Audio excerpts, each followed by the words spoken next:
Well, hello and welcome to Rajya Sabha TV. You're watching a unique show, Question Hour. Now, this show pertains to questions that were asked by members in the upper house in the previous sessions and the replies given by the ministries and the departments. I am your host, Rajat Kain, and I'm joined by my colleague, Kriti Mishra. Thank you so much, Rajat. So, as you said, that in this edition of Rajya Sabha Television, we bring all important unstart questions asked by the members of the upper house in the previous sessions. Well, prior to we begin the show, just for the benefit of viewers, let's explain what is the parliamentary proceedings regarding the questions and answers. There are broadly three categories of questions. First is the starred, unstarred, and lastly, the short notice questions. Now, starred questions are the ones where answers are given on the table of the House.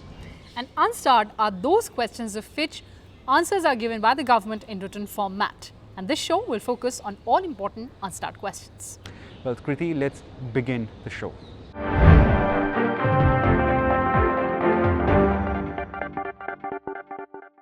Well, first question of the show that was asked by four members. Chaudhary Sukhram Singh Yadav, Vishambra Prasad Nishad, Chaya Verma and Sampatia Uike from Ministry of HRD.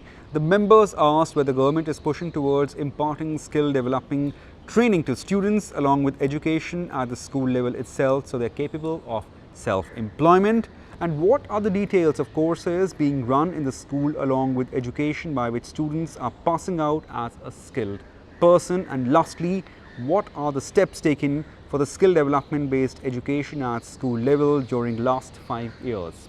While giving an elaborate response to this question, the government says that it is implementing the scheme for vocationalization of school education under the umbrella Samagra Siksha, an integrated scheme for school education, a centrally sponsored scheme. The scheme seeks to integrate vocational education with general academic education with an aim to prepare educated, employable and competitive human resource for various sectors of life and also of economy. Now, vocational courses are taught to the students of class 9th to 12th who opt for vocational subject in the schools covered under the scheme. Now, at the secondary level, that is at class 9th and 10th, vocational modules are offered as additional subjects. At senior secondary level, that is class 11th and 12th, vocational modules are offered as compulsory or elective subject. Employability skills module has been made a mandatory part of vocational courses. It consists of communication skills, self-management skills, information and communication technology skills, entrepreneurship skills and also green skills. There is a provision for arranging hands-on training, field visits, on-the-job training to students in industrial setup and also guest lectures from the industry.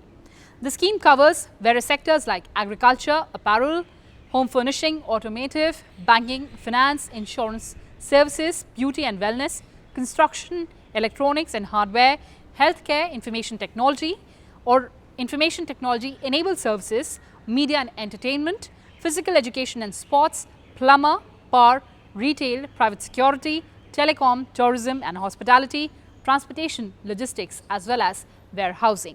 Now, the implementation of vocational education has expanded from 960 schools across 13 states and UTs in 2014-15 to 9,735 schools across 32 states, UTs in 2019-20 with an enrollment of more than 11 lakh students.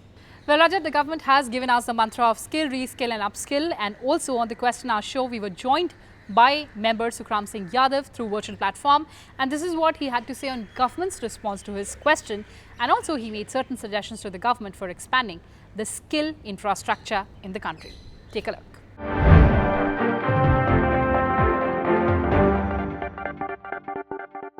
And joining us on the Question Hour show through virtual platform is Rajya Sabha MP, Mr. Sukhram Singh Yadav. Sir, welcome to Rajya Sabha Television and thank you so much for joining us. Sir, जैसा कि आप जानते हैं कि जो हमारा question our ये programme है वो उन सवालों को उठाता है जो सदस्य पूछते हैं, जिनका जवाब लिखित रूप से सरकार की तरफ से आता है। पिछले सत्र की अगर बात की जाए तो आपने बेहद महत्वपूर्ण सवाल पूछा है स्किल डेवलपमेंट को लेकर। कितना महत्वपूर्ण मुद्दा और क्या उम्मीदें सरकार से? इस समय हमारे देश में लगभग 1.3 अरब आबादी है और इस आबादी में मैं समझता हूँ सबसे ज्यादा संख्या नौजवानों की है और नौजवान दो श्रेणी में है। 25 वर्ष से नीचे लगभग 30% है और 35 वर्ष के नीचे लगभग 35-40% है। तो ऐसे में यदि नौजवानों को हम आगे उनको बढ़ाना है, उसके लिए हमें स्किल डेवलपमेंट की आवश्यकता होगी और उसके लिए हमें योजनाएं बनानी पड़ेंगी। सरकार बना तो वही योजना है, लेकिन वो योजनाएं सफिशिएंट नहीं है।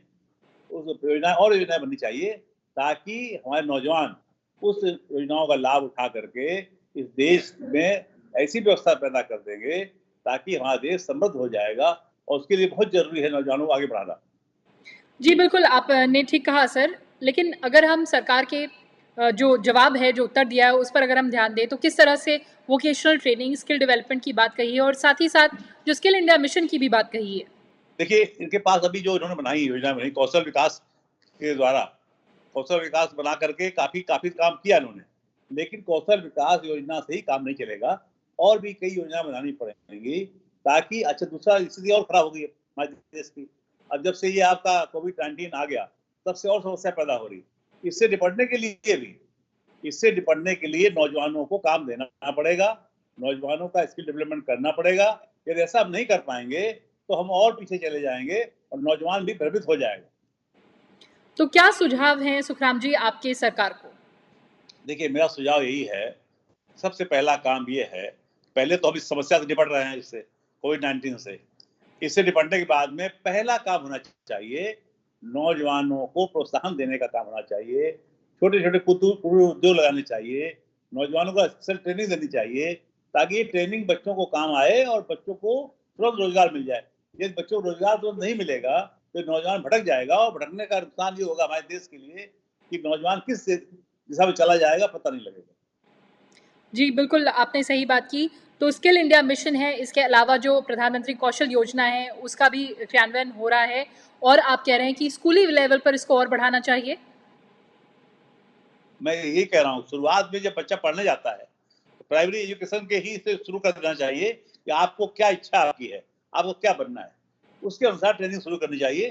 छोटे-छोटे कुटीर उद्योग लगा करके ही, अगर नहीं लगाएंगे हम, तो चरण सिंह कहा करते थे, कुटीर उद्योग ही तरक्की करेगा देश की, वो चीज से हम पीछे हटते जा रहे हैं। तो पहला काम ये होगा, कुटीर उद्योगों को बढ़ावा देना पड़ेगा ताकि स्किल डेवलपमेंट बढ़े और नौजवान भी हमारा उसको कारोबार मिले, काम मिले और दिशा भटकने से रह जाए, बदल ना पावे दिशा बदल गया तो बड़ी दिक्कतें आ जाएंगी देश के लिए। जी, बिल्कुल आप ठीक कह रहे हैं। जो युवा हैं हमारे देश के, उनको प्रोत्साहन देकर और उनका स्किल डेवलपमेंट करके आगे बढ़ाने की ज़रूरत है। आप हमसे जुड़े वर्चुअल प्लेटफॉर्म के माध्यम से, आपने ये महत्वपूर्ण जानकारी हमसे साझा की। बहुत-बहुत धन्यवाद राज्यसभा टीवी से बात करने।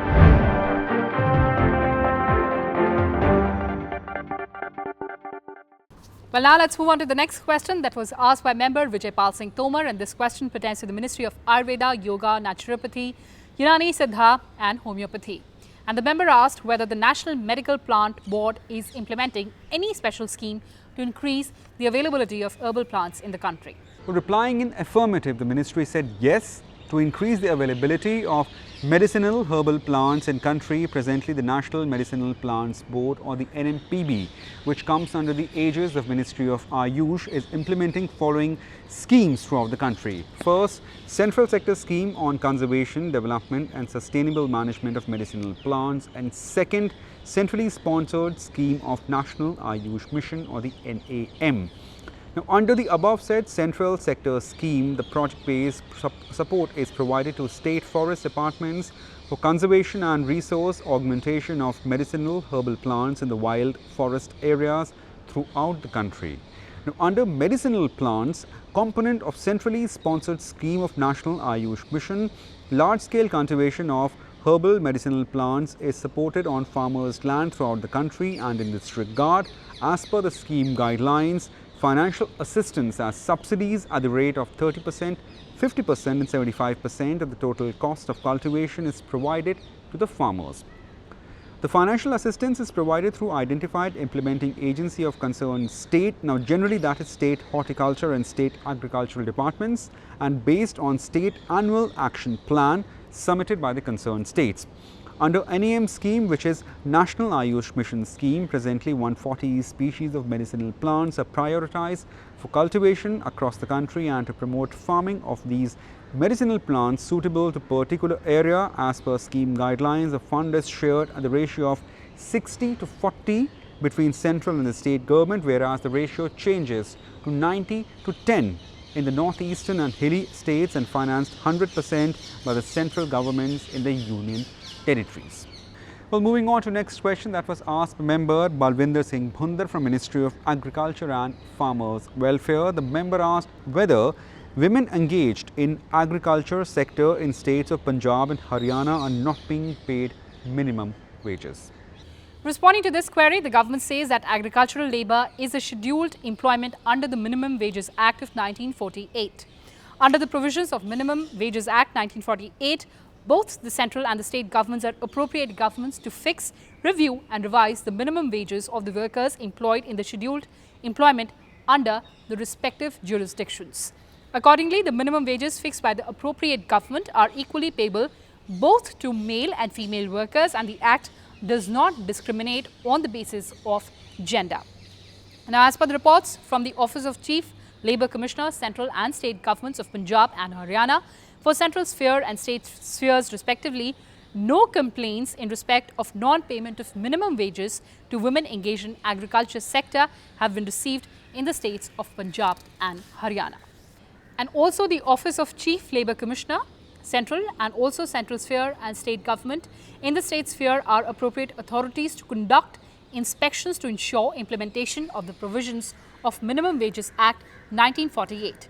Officers of the appropriate government notified as inspectors make inspections and prosecute those found violating provisions of this important act.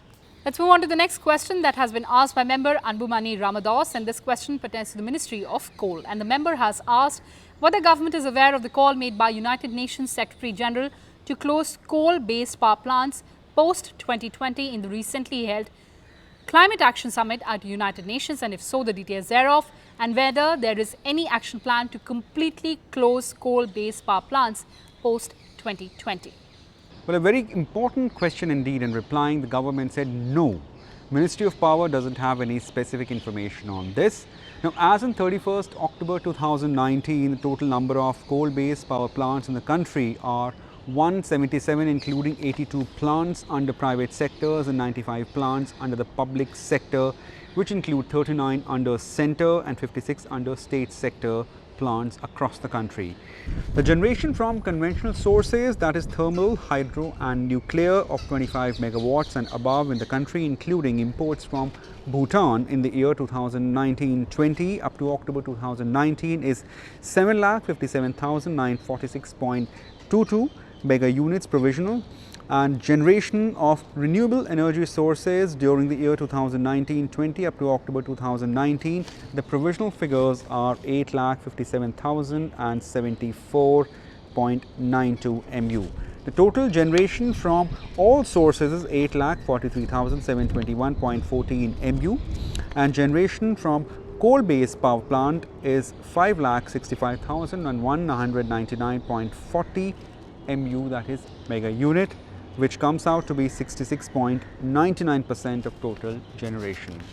Well, moving on to next question that was asked by member Pratap Singh Bajwa from Ministry of Culture. The member asked about the steps taken to promote research on Buddhist studies and Buddhist culture in India. While giving a detailed reply to this question asked by member Bajwa, the government says that to promote research on Buddhist studies and Buddhist culture in India, the Ministry of Culture currently operates 4 autonomous Buddhist educational institutions, namely Nalanda in Bihar, Central Institute of Higher Tibetan Studies, that's in Sarnath, Varanasi, Central Institute of Buddhist Studies, that's in Leh Ladakh, and also Central Institute of Himalayan Culture Studies, which is in Arunachal Pradesh. Now, the mandate of these educational institutions is to provide education in Buddhist philosophies, culture and art, and to promote research in different aspects of Buddhism, preserve ancient Buddhist manuscripts, digitize ancient Buddhist texts preserved in the languages of Pali, Sanskrit, Tibetan, Chinese, Japanese and other Asian languages through the system of a modern university. The government further says that in addition to the aforesaid 4 autonomous Buddhist educational institutes, Ministry of Culture also provides annual grants in aid for upkeep and maintenance of following 6 guarantee bodies for promoting Buddhist culture and art. Now, these include Library of Tibetan Works and Archives, Dharamshala, Tibetan House, which is in New Delhi, Center of Buddhist Cultural Studies, which is in Arunachal Pradesh, Namgyal Institute of Tibetology, which is in Sikkim, International Buddhist Confederation, and also GRL Monastic School, which is also in Arunachal Pradesh. And the following 2 financial grant schemes are also being implemented by the Ministry of Culture for propagation and scientific development of Buddhist culture and tradition as for preservation of culture heritage of Himalayas. Now, these 2 schemes are Scheme of Financial Assistance for Development of Buddhist or Tibetan Culture and Art, and Scheme of Financial Assistance for the Preservation and Development of Cultural Heritage of the Himalayas. Well, these were the important unstuck questions in this edition of the Quest Now show. Thanks for watching and stay tuned to Rajya Sabha television. Thank you and stay safe.